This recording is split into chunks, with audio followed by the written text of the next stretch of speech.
Welcome to your newfound Adri-Venture. This short video is going to detail the water boiler and heating system. The heating system on this van is purely a blown air central heating system. There is no separate radiator. You'll notice throughout the van and internal cupboards and spaces. There's another one under the bathroom.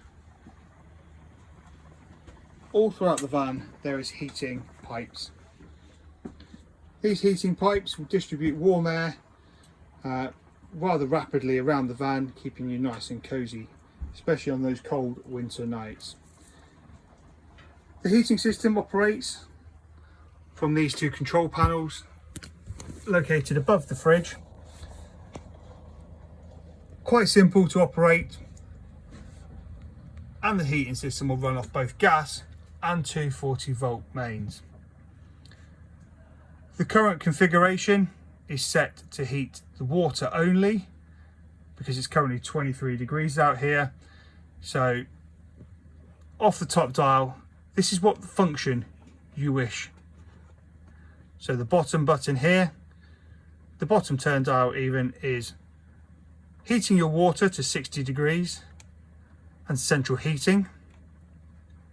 Central heating only, off, heating your water only to 40 degrees and heating your water only to 60 degrees. These numbers that light up are irrelevant when you're heating water only. These numbers are purely relating to the heating control element and how hot you want the van to be. 5 being the hottest, through to 1 being the coolest. That thermostat works either on electric or gas operation. The dials to the bottom are your energy source, so your selector. 2 wavy lines at the top would indicate 1800 watt electric only, so you need to be hooked up to a campsite's mains power supply.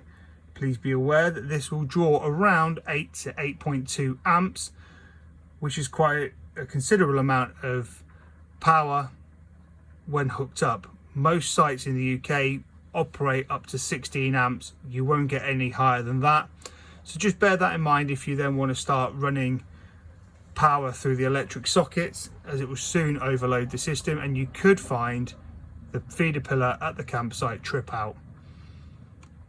1 bar is 900 watts heating element. We often find that running at 900 watts consistent on a 2 or 3 thermostat setting is generally warm enough for what we need. We're currently sat down here at the moment on gas, so as I said earlier, we're running water heating only and we're running it on gas. The next one down is gas operation and 900 watt electric power, so that's dual energy that you're running. So if it's a really cold day and you want to get the van up nice and warm, it's quicker to heat the van up on gas than it is on electric, but you have the option to run both sources. And the bottom one is again gas and 1800, and I believe that gives you about a 5 kilowatt heat output once you're on that selection. When the water's heating, you'll see a little yellow light appear in this dial here, or on this blanking plate.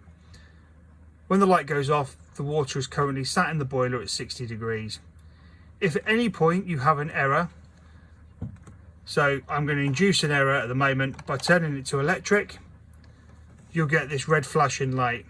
Now this red flashing light, if you're running on gas, could mean you're out of gas, or the flame has blown out for whatever reason. Could be that you're facing prevailing winds and it's blown the pilot light out. Alternatively, this could flash if you're running on electric and you've lost your electric supply. Therefore, you need to go and investigate and check out the feeder pillar. Just going to go back to gas on my dial here now. The flame is relit, there's no longer a fault. and we're operating at 60 degrees. Point to note, your boiler is located and actually distributed between the lower two lockers in this van. You can get access to it through the garage, but there's absolutely no requirement to do so. So in the rear locker, on the lower level, this purely gives you access to the electrics and power supplies. No requirement for any servicing or maintenance from your perspective, but you have a little shelf at the top here you can utilize.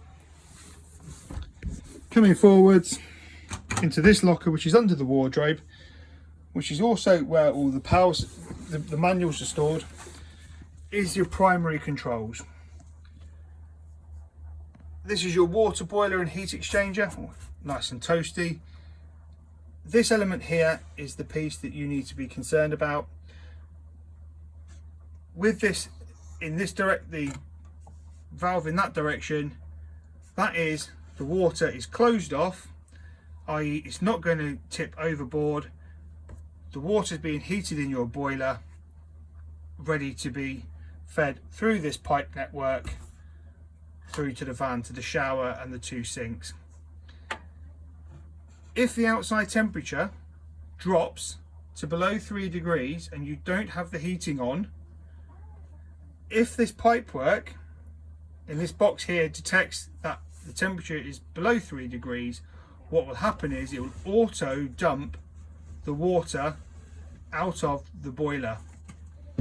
So if you're operating at night and it's cold, I would urge you to switch off the water pump in the evening, and I will induce this now by turning the dump valve, and you'll see the little buttons popped out the back. Make sure that button is pressed in when you are priming or utilizing this water heating system. Otherwise, it's very easy and very quickly to dump 100 litres of fresh water out through this valve onto the floor, as I've done this myself.